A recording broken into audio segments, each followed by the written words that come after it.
Hey, Facebook friends and family, it's Susan Edwards of The Rock Shop in Paducah, Kentucky.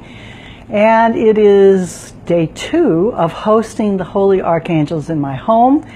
And during the time that they are visiting, I will be going live twice a day, once at 10:30 in the morning and once at 6:30 in the evening, just to kind of report sort of a video log of what's been going on and any insights that I might have picked up while they are visiting. So welcome.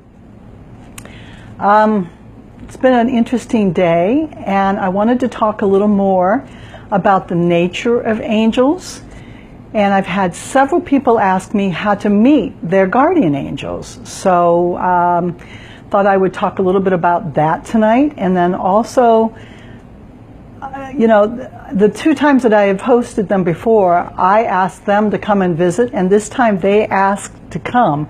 And so I was like, okay, what's up? And I'm starting to get some information and some insight as to why they might be here. So I've been praying for the last few minutes, just asking for protection and also for help and guidance and being able to interpret whatever it is that I think I understand, so that I can communicate it clearly and accurately and deliver any messages that they may have given to me to get to you.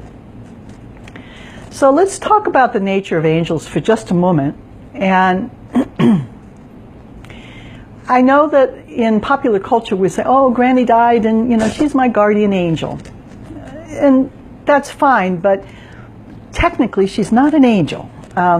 Angels were created by God, and they were never human. So while we may have this notion that dear departed loved ones and relatives are angels, technically they're not holy angels. So it doesn't make a difference. No, it's just a vernacular. But I think it's important to understand that angels, in the true sense of the word, were never human. So you might have a guardian spirit. Granny passed over, and for whatever reason, they're still helping and guiding you. You might feel their presence, but they're not angels. They're not from God, made of God. Angels are, like I said, they've never been human. They were created by God to serve God. And when we were born, each of us got at least 2 guardian angels. And they come with us at birth, and they stay with us until the moment that we're no longer in the physical form. Now, you may have other angels, and you may have guardian spirits around, but you have at least 2 angels with you at all the time. The angels are also intermediaries between the human kingdom and the angelic realm and the divine realm. So when we want to talk to divine, they can kind of be a go-between, and they also deliver messages. In fact, in many languages and cultures, the word angel means messenger. So they deliver information from God, from the divine. And we have a lot of history in the Bible and in literature and all kinds of books about angels delivering messages. So the other thing that I learned in some of my studies is that everything has an angel assigned to it. Everything and everyone. So let's say you've got a pet, and it's important to know that that pet has an angel assigned to it. And in a recent angel class that I took, it was interesting because we learned this prayer that, boy, everybody's, oh yeah, I like that one, let's write that one down. And it was, let's use your pet for the example. So, angels of Buffy, bless the Lord. Angels of the Lord, bless Buffy. So then you can also say something like, and provide Buffy with safety when she's chasing squirrels. Kind of a silly example, but you get my point. So what you might be able to say is the example that Master Nona in the angel class gave was it was very slippery. She's from a warm climate, and there had been some ice, and so there was ice on the sidewalk, and her angels prompted her to say this quick prayer. And the prayer was, Angels of the ice, bless the Lord, and angels of the Lord, bless this ice and allow me to pass safely. So that's like I said, everybody just glommed onto that prayer. So remember, everything and everyone and every living thing and even not living things have an angel assigned to them.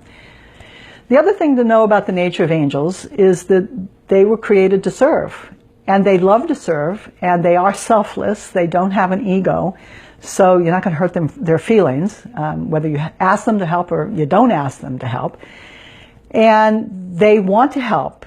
And according to Master Nona, they actually evolve when they serve. So they want to be of service to the human kingdom. And we're just not taking much advantage of it.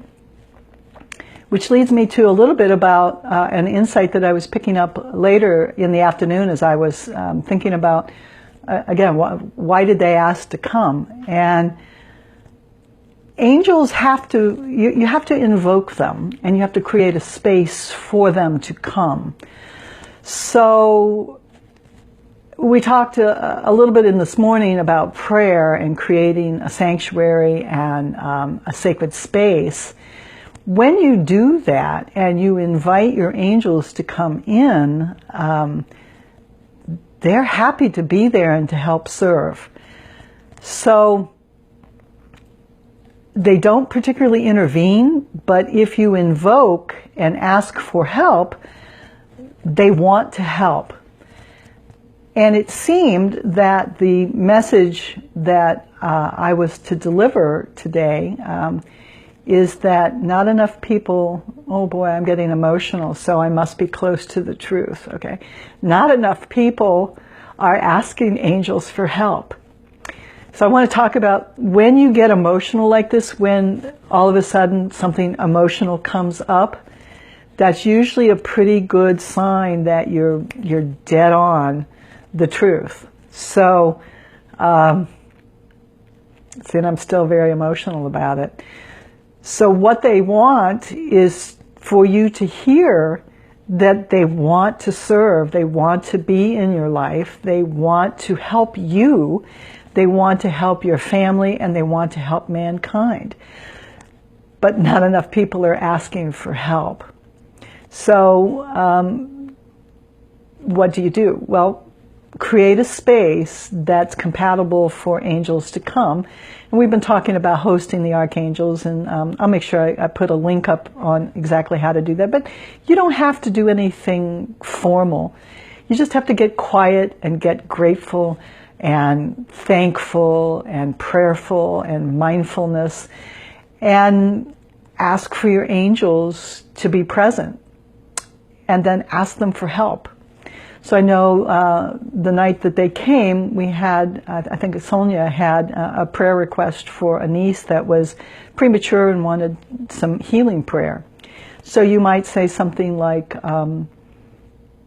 thank you to my guardian angels, thank you to the holy archangels, thank you to the healing angels. And I ask that you be with this patient and deliver divine healing, and to stay with this patient until this divine healing is delivered. And thank you angels for being there. And we trust and we know that the best will unfold. And amen.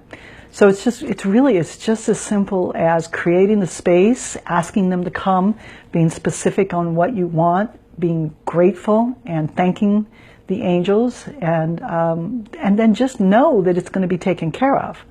Now, caution, it doesn't necessarily mean it's going to turn out the way you want it to turn out or expect it to turn out, but it will turn out in the most perfect universal way, and you just have to trust that the divine and that God is watching over you and has ultimately your soul's best interest at heart. Okay. So, a little bit more about the Angelic Kingdom. There are 3 kingdoms there's more than that, but you've got the human kingdom, and that's where we reside. And we're very solid and very dense in our energy, and we are able to manifest things. And what do I mean by manifesting things? It means we can build stuff. We can build houses and cars and chairs and tables and, books, whatever. So we can manifest divine thought. And the angelic realm is more immaterial. They are spirit and pure energy and divine energy, and they deliver divine information, divine messages to the human kingdom for us to translate and to create. And then we have the elemental kingdom, and the elemental kingdom is earth, wind, fire, water. And this is where the earth fairies, the earth angels or fairies or sprites or divas, that's where they reside. So they're all important kingdoms, and there's more kingdoms than that, but those are the three that I wanted to mention. And normally the human kingdom isn't particularly aware of the other two kingdoms unless you set your mindfulness to work with that realm. So again, apparently part of the message from the angels and why they wanted to come and give a message was they want more interaction, but you have to ask them. You have to invite them into your life, into your home. You have to ask them for help. Be specific and thankful that they are there to help. But it's time for us to ask God and to ask our angels to intervene and help us. So I think that was the message I was supposed to deliver tonight. I hope whoever is watching or a part of this really understands that they are there for you. And again, today I was reassured that everyone who is participating needs to be watching for blessings and little synchronicities because they're with you. So blessings to you tonight. I'm going to have a lovely evening. I know that you will also, and I'll be back at 10:30 in the morning. And continue to send prayer requests. I'll put them in the prayer bowl, and at the end of the time that the angels are with me, we'll go ahead and burn them and send the wishes back up to God, and just know that your prayers will be answered. So that's it. Have a great evening. Thank you for joining me, and thanks for all of the archangels and all of the angels that are here with us tonight. So good night and amen.